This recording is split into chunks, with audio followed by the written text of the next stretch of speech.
एक दिन अकबर और दरबार के सभी प्रमुख दरबारी इकट्ठे हुए थे। अकबर का मन हल्का फुल्का था, तो उन्होंने बीरबल से एक प्रश्न किया। बीरबल, मुझे बताओ, इस दुनिया में सबसे सस्ती चीज क्या है? बीरबल ने कुछ सोचते हुए कहा, जहां पनाह, इस प्रश्न का उत्तर देने के लिए मुझे थोड़ा समय दीजिए। कल तक मैं आपको इसका उत्तर दूंगा। अकबर ने सहमति दी और कहा, ठीक है, लेकिन कल तक मुझे तुम्हारा जवाब सुनने का इंतजार रहेगा। अगले दिन बीरबल ने कुछ बच्चों को इकट्ठा किया और उन्हें एक खास काम दिया। फिर उन्होंने अकबर और दरबारियों को शहर के बाहर एक जगह ले जाने की अनुमति मांगी, जहां वह उन्हें उनके सवाल का जवाब देंगे। अकबर और दरबारी उत्सुकतापूर्वक बीरबल के साथ चल पड़े। थोड़ी दूर चलने के बाद वे एक मैदान में पहुंचे, जहां कुछ बच्चे खेल रहे थे। बच्चे हाथ में मिट्टी और धूल उठाकर एक दूसरे पर फेंक रहे थे और हंस रहे थे। यह देखकर अकबर ने चौंकते हुए पूछा, बीरबल, ये बच्चे मिट्टी और धूल से खेल रहे हैं, इसमें क्या खास बात है? बीरबल मुस्कुराए और बोले, जहां पनाह, यही है आपके सवाल का जवाब। इस दुनिया में सबसे सस्ती चीज यही मिट्टी और धूल है। इसे कोई भी कहीं से भी उठाकर खेल सकता है, लेकिन इसे कोई महत्व नहीं देता। चाहे राजा हो या रंक, कोई भी इसे नहीं अपनाता, लेकिन यह सबके चारों ओर मौजूद है। अकबर ने बीरबल की बात पर ध्यान दिया और थोड़ी देर सोचने के बाद बोले, बीरबल, तुम्हारी बात में दम है। सचमुच मिट्टी और धूल से सस्ता कुछ नहीं है, लेकिन फिर भी यह हर किसी के लिए अनमोल है। बीरबल ने आगे कहा, जहां पनाह, यह धूल और मिट्टी हमें यह सिखाती हैं कि हर व्यक्ति की मूलभूत जरूरतें वही होती हैं, चाहे वह राजा हो या गरीब। हम सब इस मिट्टी से बने हैं और अंत में इसी में मिल जाते हैं। हमें इस सच्चाई को समझकर जीवन में विनम्रता और सादगी को अपनाना चाहिए। अकबर ने गहरी सांस लेते हुए कहा, बीरबल, तुमने सच में बहुत बड़ी बात कह दी। यह साधारण धूल और मिट्टी हमें जीवन का गहरा सच सिखा रही है कि चाहे हम कितने भी बड़े क्यों न हों, आखिरकार हम सब एक जैसे ही हैं। दरबारियों ने भी बीरबल की इस गहरी बात की तारीफ की। अकबर ने बीरबल को इनाम देने का आदेश दिया, लेकिन हमेशा की तरह बीरबल ने विनम्रता से कहा, जहां पनाह, आपकी सेवा करना ही मेरे लिए सबसे बड़ा इनाम है। इस तरह बीरबल ने साधारण धूल और मिट्टी के माध्यम से अकबर और दरबारियों को यह सिखाया कि जीवन में सबसे सस्ती चीज भी सबसे महत्वपूर्ण हो सकती है। एक दिन अकबर का दरबार लगा हुआ था। बादशाह अकबर और उनके दरबारी चर्चा में लगे थे कि अचानक बादशाह ने सभी को चौंकाते हुए कहा, मुझे यह जानना है कि इस दुनिया की सबसे बड़ी सच्चाई क्या है। यह सुनकर दरबार में सन्नाटा छा गया। सभी दरबारी सोच में पड़ गए, लेकिन कोई भी संतोषजनक उत्तर नहीं दे सका। अंत में बादशाह अकबर ने बीरबल की तरफ देखा और कहा, बीरबल, तुम क्या सोचते हो? इस दुनिया की सबसे बड़ी सच्चाई क्या है? बीरबल हमेशा की तरह मुस्कुराए और बोले, जहां पनाह, इस दुनिया की सबसे बड़ी सच्चाई मौत है। बादशाह ने कहा, तुम्हारी बात सही हो सकती है, लेकिन मुझे इसे साबित करके दिखाओ। मैं चाहता हूं कि तुम इसे ठोस रूप से सिद्ध करो ताकि सभी इसे समझ सकें। बीरबल ने आदरपूर्वक सिर झुकाया और कहा, जहां पनाह, मुझे इसके लिए कुछ समय चाहिए और मैं आपको यह सच्चाई दिखा दूंगा। अकबर ने बीरबल को समय दे दिया। बीरबल दरबार से बाहर निकले और सीधे नगर के एक गरीब आदमी के पास पहुंचे। वह आदमी बेहद गरीब था, लेकिन बीरबल जानते थे कि उसकी ईमानदारी और व्यवहार कुशलता बहुत ऊंची है। बीरबल ने उस आदमी से कहा, मैं तुम्हें एक काम देना चाहता हूं। अगर तुम इसे पूरा कर सको तो मैं तुम्हें अच्छा इनाम दूंगा। गरीब आदमी ने बीरबल की बात मान ली। बीरबल ने उसे कुछ विशेष निर्देश दिए और कहा, तुम्हें कुछ दिन इंतजार करना होगा और इसके बाद हम इस योजना को पूरा करेंगे। कुछ दिन बाद बीरबल दरबार में लौटे और बादशाह से कहा, जहां पनाह, अब समय आ गया है। कल सुबह मैं आपको उस सबसे बड़ी सच्चाई से रूबरू कराऊंगा। अगले दिन बीरबल, बादशाह अकबर और दरबार के सभी प्रमुख दरबारियों को लेकर नगर के बाहर एक कब्रिस्तान में पहुंचे। वहां एक ताजी खुदी हुई कब्र थी और उसके पास वही गरीब आदमी खड़ा था। लेकिन अब उसकी हालत पूरी तरह बदल चुकी थी। वह शानदार रेशमी कपड़े पहने हुए था, उसके पास सोने चांदी के बर्तन और कीमती सामान था। बादशाह अकबर और दरबारियों को यह दृश्य देखकर हैरानी हुई। अकबर ने बीरबल से पूछा, यह क्या हो रहा है बीरबल? यह आदमी गरीब था, लेकिन अब यह इतने अमीर कपड़े और बर्तन कहाँ से लाया? बीरबल ने गंभीरता से कहा, जहां पनाह, यह वही आदमी है जिसे मैंने कुछ दिन पहले आपसे मिलवाया था। वह बेहद गरीब था, लेकिन जब उसे यह एहसास हुआ कि उसकी जिंदगी खत्म होने वाली है, तो उसने अपनी सारी जमा पूंजी खर्च कर दी। उसने सोचा कि जब मैं मरने वाला हूं, तो क्यों न अपने आखिरी दिनों में ऐशो आराम कर लूं। बीरबल ने उस आदमी की ओर इशारा करते हुए कहा, जहां पनाह, यह आदमी अपनी मौत को स्वीकार कर चुका है और अब वह मौत के करीब है। चाहे वह कितना भी सोना, चांदी या कीमती वस्त्र इकट्ठा कर ले, अंत में उसकी नियति यही कब्र है। यह सबसे बड़ी सच्चाई है कि कोई भी व्यक्ति, चाहे वह अमीर हो या गरीब, इस सच्चाई से बच नहीं सकता। अकबर ने यह सुनकर गहरी सांस ली और बोले, तुम बिल्कुल सही कह रहे हो बीरबल। इस दुनिया में चाहे कोई कितना भी बड़ा आदमी क्यों न हो, उसकी जिंदगी का अंत निश्चित है। मौत ही सबसे बड़ी सच्चाई है। बीरबल ने विनम्रता से सिर झुकाया और कहा, जहां पनाह, यही जीवन की कठोर सच्चाई है जिसे सभी को समझना चाहिए। अकबर ने बीरबल की बुद्धिमत्ता की सराहना की और उन्हें इनाम देने का आदेश दिया। लेकिन बीरबल ने हमेशा की तरह विनम्रता से कहा, जहां पनाह, आपकी सेवा करना ही मेरे लिए सबसे बड़ा इनाम है। इस तरह बीरबल ने अपनी चतुराई से यह साबित कर दिया कि मौत ही जीवन की सबसे बड़ी और अटल सच्चाई है, जिससे कोई भी बच नहीं सकता। लाल गरम लोहा। एक दिन एक अमीर आदमी हसन नाम के एक आदमी को सजा देना चाहता था। उसने हसन पर आरोप लगाया कि उसने उसके घर से हार चुराया है और अकबर को इसकी सूचना दी। मामला दरबार में पहुंचा। अकबर ने उस आदमी से पूछा, तुम क्यों सोचते हो कि हसन ने तुम्हारा हार चुराया है? उस आदमी ने जवाब दिया, हुजूर, मैंने उसे हार चुराते देखा है। हसन ने कहा, नहीं हुजूर, मैं निर्दोष हूँ, मुझे हार के बारे में कुछ नहीं पता। धनी व्यक्ति ने कहा, हुजूर, अगर वह निर्दोष है तो उसे अपनी बेगुनाही साबित करने दो।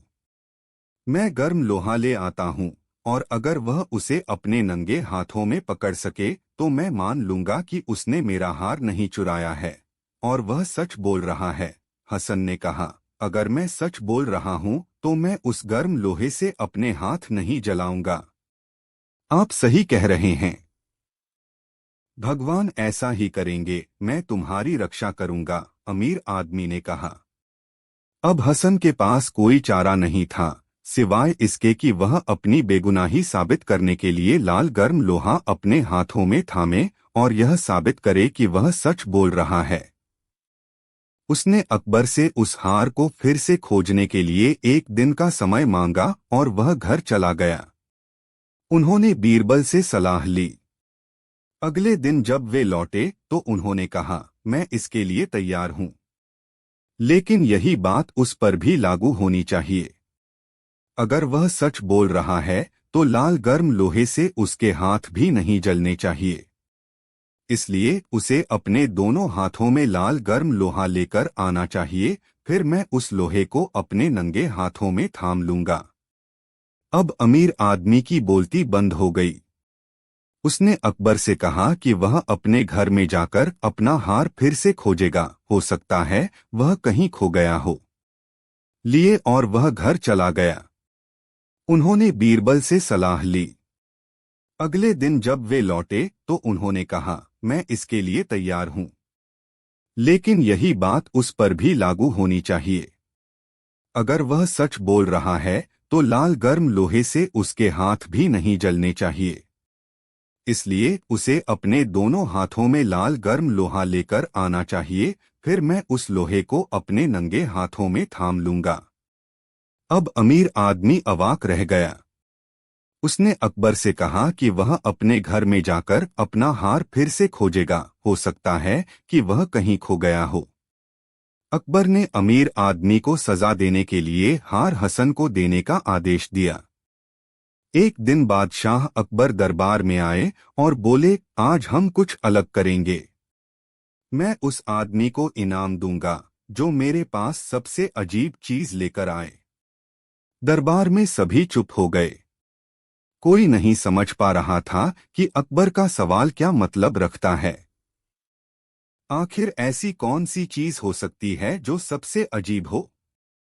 सभी दरबारी सोचने लगे, लेकिन किसी के पास कोई सही जवाब नहीं था। अकबर ने देखा कि बीरबल हमेशा की तरह शांत खड़े थे और उनके चेहरे पर हल्की मुस्कान थी। अकबर ने कहा, बीरबल, तुम क्या सोच रहे हो? क्या तुम्हारे पास इस सवाल का कोई जवाब है? बीरबल मुस्कुराए और बोले, जहां पनाह, मैं आपके सवाल का जवाब कुछ ही दिनों में दे दूंगा, लेकिन मुझे थोड़ा समय चाहिए। अकबर ने अनुमति दे दी और बीरबल दरबार से बाहर निकल गए।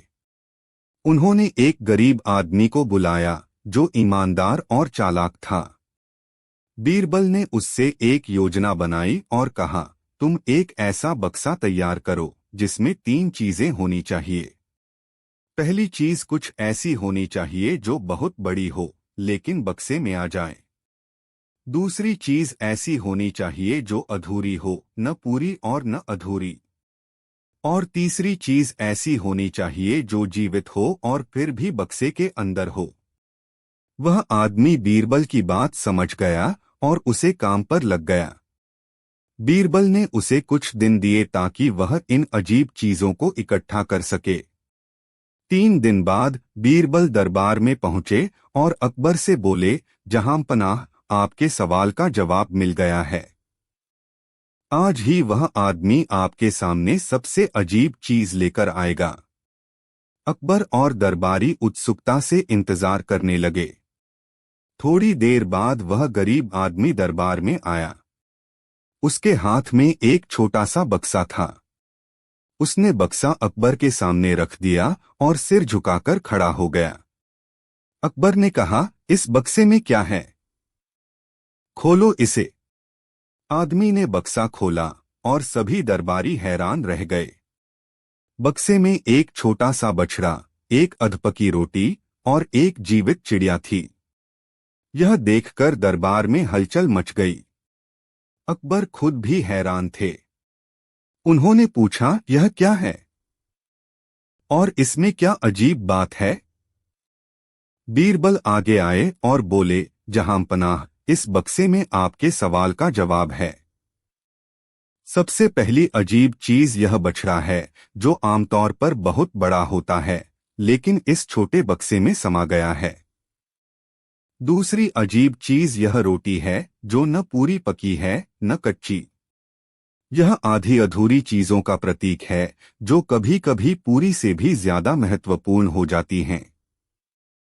और तीसरी अजीब चीज यह चिड़िया है जो जीवित होते हुए भी इस छोटे बक्से में बंद है। यह दर्शाता है कि कभी कभी ऐसी चीजें होती हैं जो दिखने में असंभव लगती हैं, लेकिन सही तरीके से की जाएं तो सब कुछ संभव हो सकता है। अकबर बीरबल की इस व्याख्या से पूरी तरह संतुष्ट हो गए और बोले, बीरबल, तुमने फिर से साबित कर दिया कि तुम्हारे जैसा बुद्धिमान और कोई नहीं। तुमने इस चुनौती को बखूबी हल किया है। अकबर ने बीरबल की प्रशंसा की और उन्हें इनाम देने का आदेश दिया। बीरबल ने विनम्रता से कहा, जहां पनाह, आपकी सेवा करना ही मेरा सबसे बड़ा इनाम है। दरबार में मौजूद सभी दरबारियों ने बीरबल की बुद्धिमानी की तारीफ की और मान लिया कि ऐसी अजीबोगरीब चुनौती को केवल बीरबल ही हल कर सकते थे। इस तरह बीरबल ने अपनी चतुराई से एक बार फिर सबको प्रभावित किया और साबित किया कि असंभव कुछ भी नहीं, अगर बुद्धि और विवेक का सही इस्तेमाल किया जाए। कहानी अकबर और बीरबल का बाघ। एक बार की बात है, बादशाह अकबर ने अपने दरबार में घोषणा की कि राज्य के जंगलों में एक बाघ घूम रहा है जो लोगों के लिए खतरा बन गया है। बाघ ने कई गांवों के मवेशियों को मार डाला था और लोग बहुत डर गए थे। अकबर ने अपने दरबार में सभी मंत्रियों और दरबारियों को बुलाया और कहा, हमें इस बाघ को पकड़ना होगा, नहीं तो यह लोगों की जान के लिए खतरा बन जाएगा। सभी दरबारियों ने अपनी अपनी सलाह दी, लेकिन कोई भी ऐसा उपाय नहीं सुझा सका जो प्रभावी होता। तभी बीरबल ने कहा, जहांपनाह, मैं इस समस्या का समाधान कर सकता हूं। हमें बाघ को पकड़ने के लिए एक योजना बनानी होगी। अकबर ने बीरबल की बात पर ध्यान दिया और कहा, तुम्हारी योजना क्या है बीरबल? बीरबल ने सोचा और कहा, हमें बाघ को उसकी पसंदीदा जगह पर आकर्षित करना होगा। इसके लिए हमें कुछ मवेशियों को लेकर एक जाल बिछाना होगा।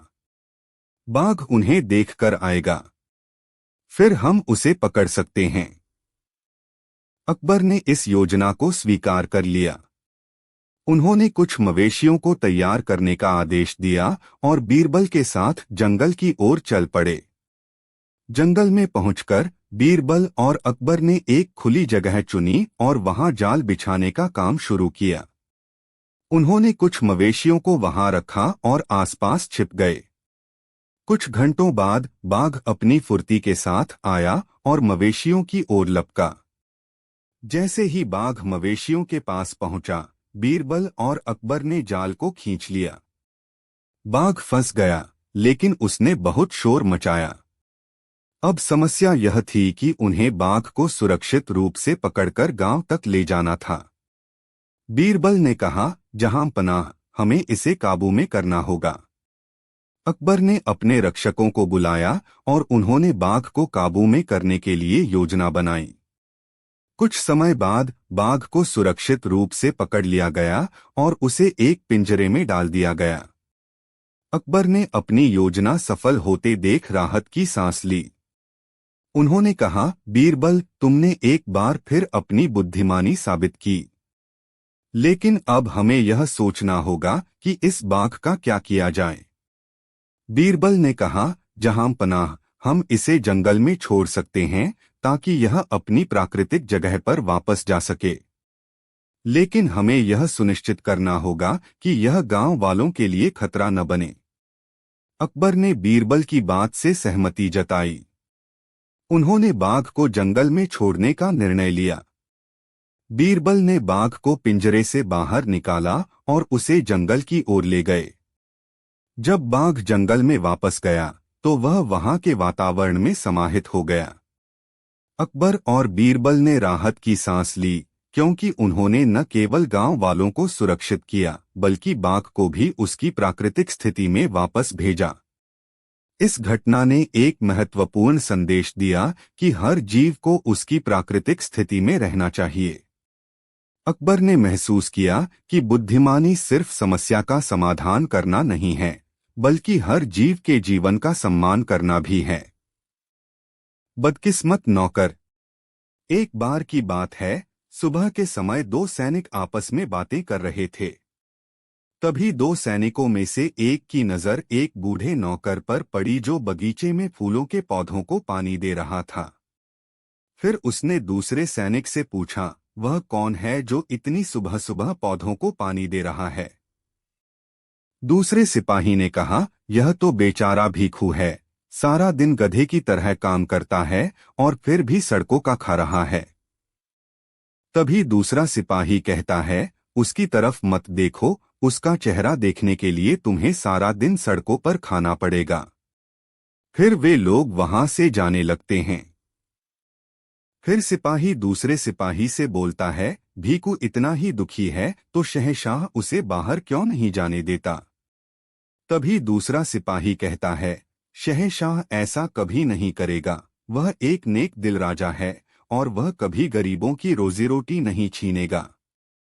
दूसरा सिपाही, हाँ ये बात सच है, हमारा दिल शहंशाह की तरह पूरी दुनिया में नहीं मिलेगा। और वे दोनों सैनिक वहां से चले जाते हैं।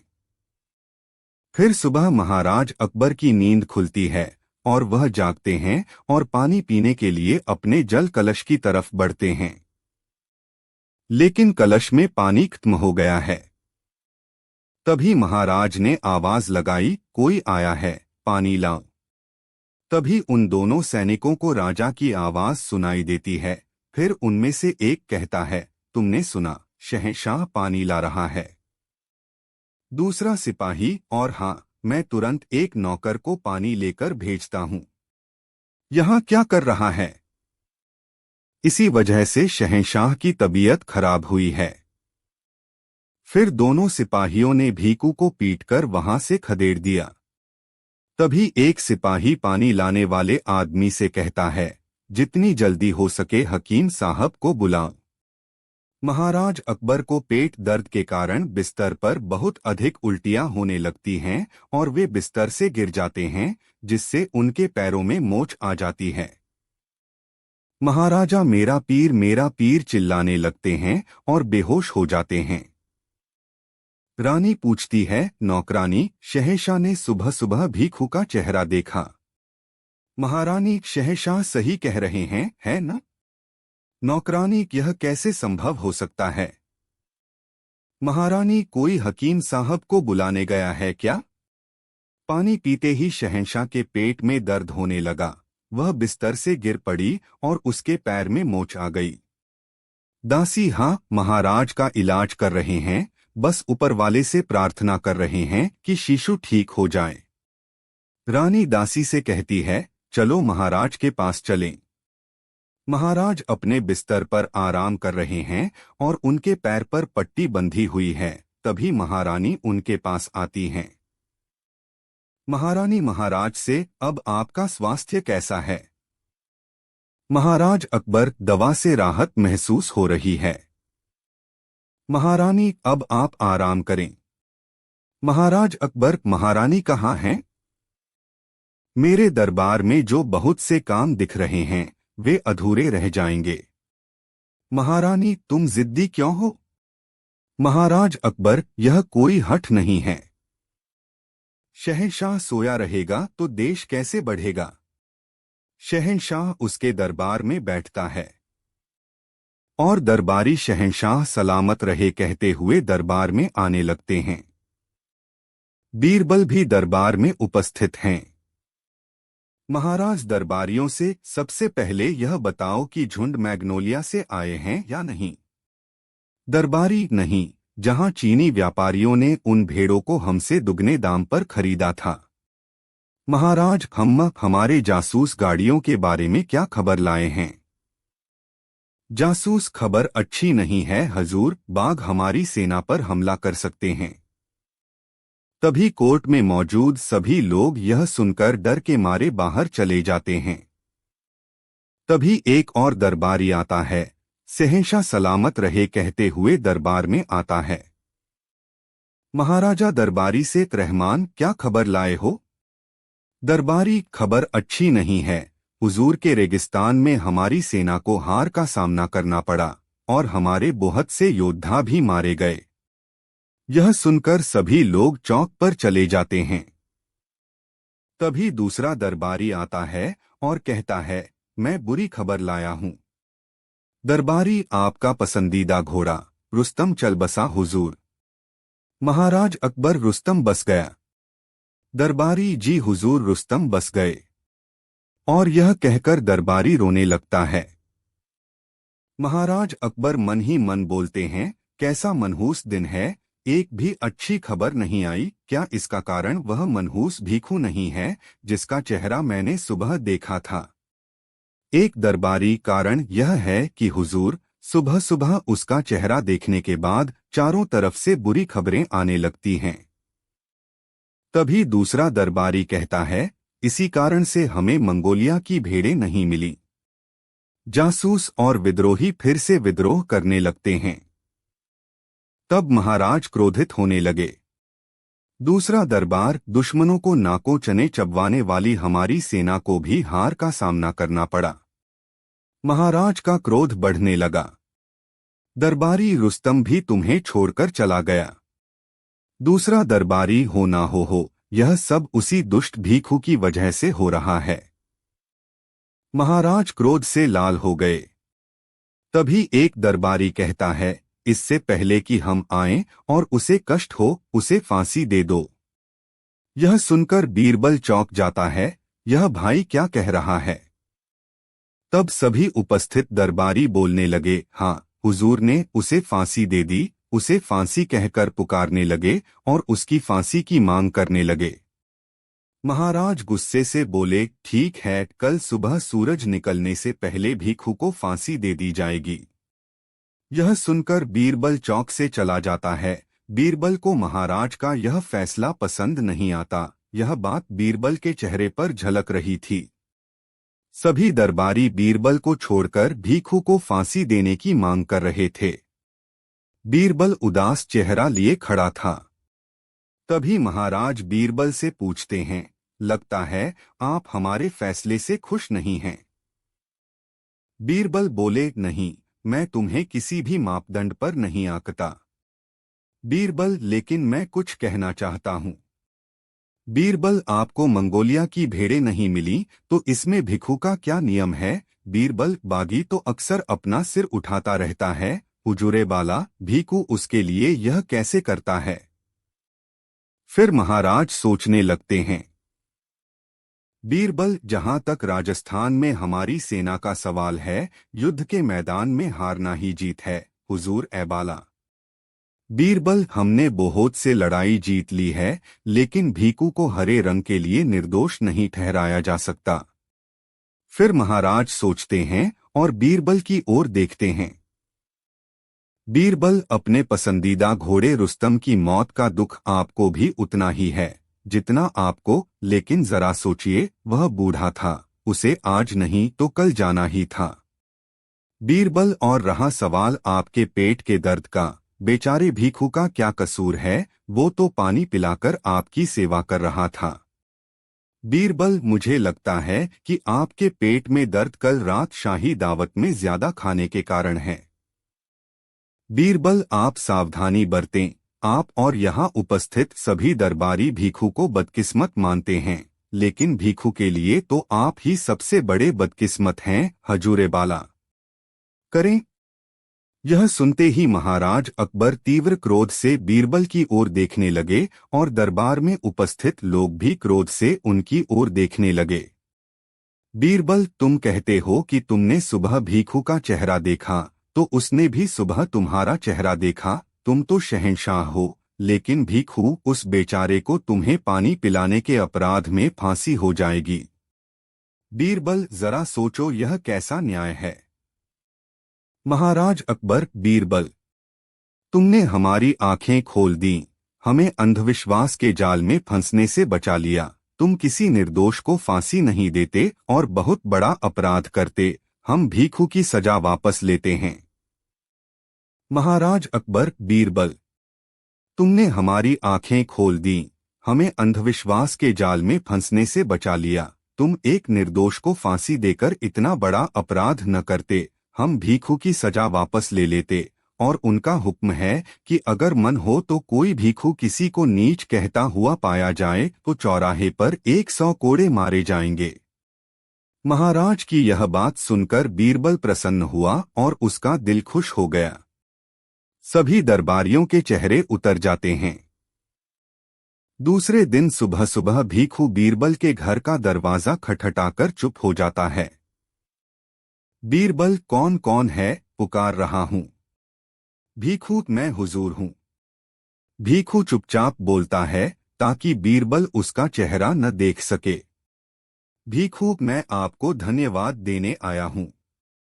बीरबल, भीखू के सामने आओ, तुम्हारा चेहरा देखो। मैं सुबह उठकर मुस्कुराते हुए बिरखा बीरबल को गले लगाऊंगा।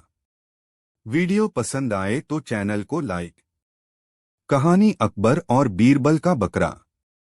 एक दिन बादशाह अकबर ने दरबार में घोषणा की कि वह एक बकरा खरीदने जा रहे हैं। अकबर का कहना था कि वह बकरा खरीदकर उसे दरबार में सभी को दिखाएंगे ताकि सब उसे देख सकें। दरबार में सभी दरबारी इस बात से उत्सुक थे। बीरबल ने यह सुना और उनके मन में एक विचार आया। उन्होंने सोचा, यदि बादशाह बकरा खरीदने के लिए जा रहे हैं तो क्यों न मैं भी एक मजेदार योजना बनाऊं। अकबर ने कहा, बीरबल तुम भी मेरे साथ चलो। तुम मेरे सलाहकार हो, तुम्हारा साथ होना चाहिए। बीरबल ने कहा, जहां पनाह, मुझे इस बकरे की बहुत इच्छा है, लेकिन मुझे एक काम है। मैं बाजार में जाऊंगा और कुछ आवश्यक चीजें खरीद लूंगा।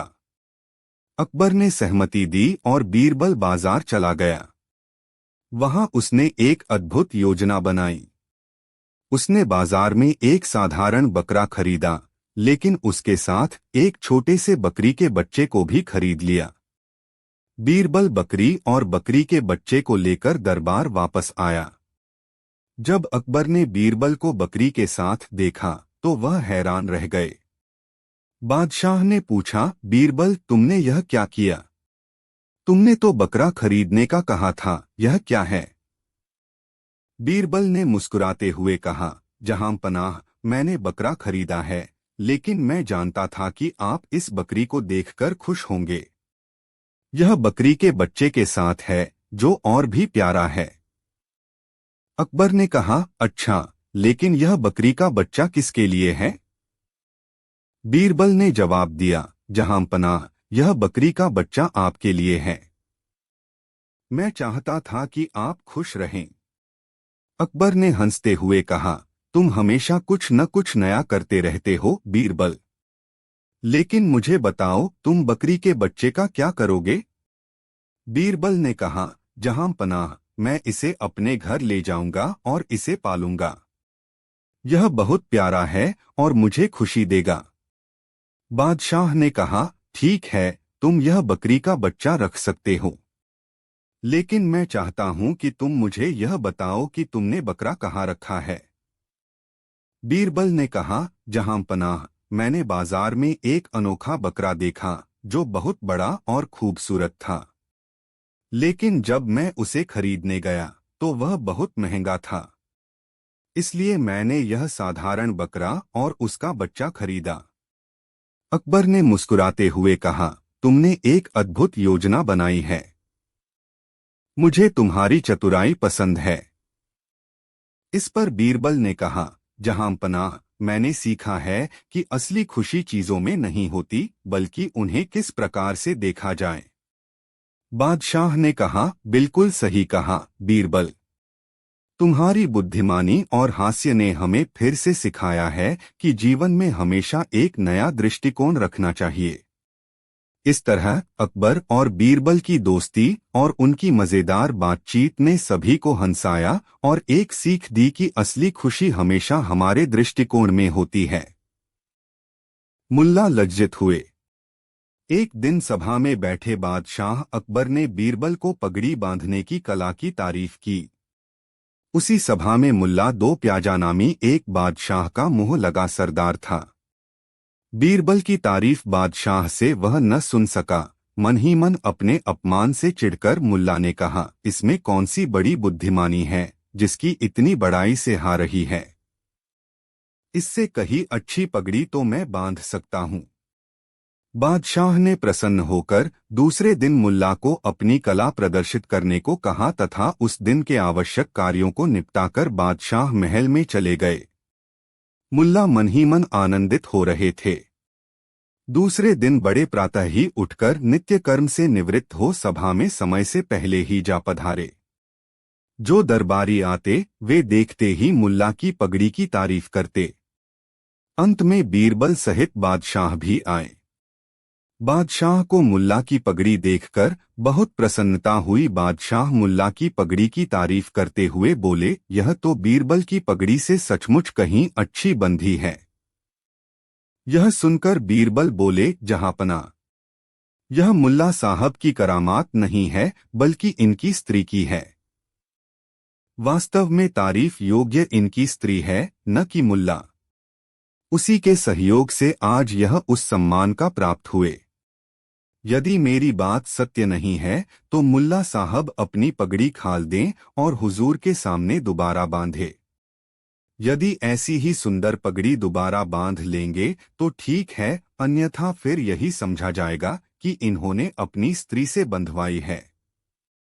बादशाह ने बीरबल की बात का मान लिया और मुल्ला साहब को पगड़ी उतारकर दोबारा बांधने का हुक्म दिया। मुल्ला ने पगड़ी उतार ली, किंतु वे बिना शीशे के पगड़ी नहीं बांध सकते थे। उन्हें इधर-उधर झांकते हुए देखकर बीरबल ने चुटकी ली और कहा, मुल्ला साहब, क्या चाहिए? मुल्ला कुछ न बोले और अपनी पगड़ी बांधना आरंभ किया। शीशा न देखने के कारण उन्होंने जो पगड़ी बांधी उससे सब दरबारी और बादशाह हंस पड़े। मुल्ला बेचारे बहुत लज्जित हुए। बादशाह ने मन ही मन बीरबल की तारीफ की। प्रकट में बादशाह बोले, वाह मुल्ला साहब, आपने तो कमाल कर दिया। जो काम आप स्वयं नहीं कर सकते वह अपनी स्त्री से करवाते हैं। को वापस। हमेशा की तरह अकबर के दरबार में बहुत से लोग मौजूद थे। एक दूर देश से एक प्रसिद्ध ज्योतिषी आए थे। वे सौरमंडल और पृथ्वी के आकार के बारे में बात कर रहे थे। एक जगह अकबर ने कहा, अगर पृथ्वी गोल है और अगर कोई एक दिशा में सीधा यात्रा करता है तो वह उसी स्थान पर वापस आ जाएगा जहां से उसने यात्रा शुरू की थी। सैद्धांतिक रूप से यह सही है, ज्योतिषी ने कहा। वास्तविक जीवन में क्यों नहीं? राजा ने पूछा। रास्ते को सीधा रखने के लिए किसी को समुद्र, पहाड़ और जंगलों को पार करना पड़ता है, ज्योतिषी ने कहा। समुद्र के बीच से गुजरो, पहाड़ों में सुरंग बनाओ और हाथियों का उपयोग करके जंगलों को पार करो। अकबर ने इसका हल खोज लिया। फिर भी यह असंभव है, ज्योतिषी ने कहा। क्यों? अकबर ने पूछा। पूरी यात्रा पूरी करने में वर्षों लग सकते हैं, ज्योतिषी ने कहा। वर्ष? कितने? अकबर ने पूछा। मुझे नहीं पता। शायद 100 साल या उससे ज्यादा, ज्योतिषी ने कहा। चिंता मत करो, मैं अपने मंत्रियों से पूछूंगा। उनके पास हर बात का जवाब है। अकबर ने मंत्रियों की तरफ देखा। गणना करना असंभव है। लगभग 25 साल, 50 साल या उससे कम, 80 दिन। क्यों बीरबल, तुमने एक शब्द भी नहीं बोला? राजा ने बीरबल की चुप्पी पर आश्चर्य व्यक्त किया। मैं तो बस पृथ्वी का चक्कर लगाने में लगने वाले समय की गणना कर रहा था, बीरबल ने समझाया। और क्या तुम्हें जवाब मिल गया? राजा ने पूछा। जरूर, बीरबल ने कहा, इसमें सिर्फ एक दिन लगेगा। सिर्फ एक दिन? बीरबल, यह असंभव है। यहां तक कि हमारे देश को पार करने में एक दिन से ज्यादा समय लगेगा, अकबर ने कहा। यह संभव है, बशर्ते तुम सूर्य की गति से यात्रा करो, बीरबल ने मुस्कुराते हुए कहा।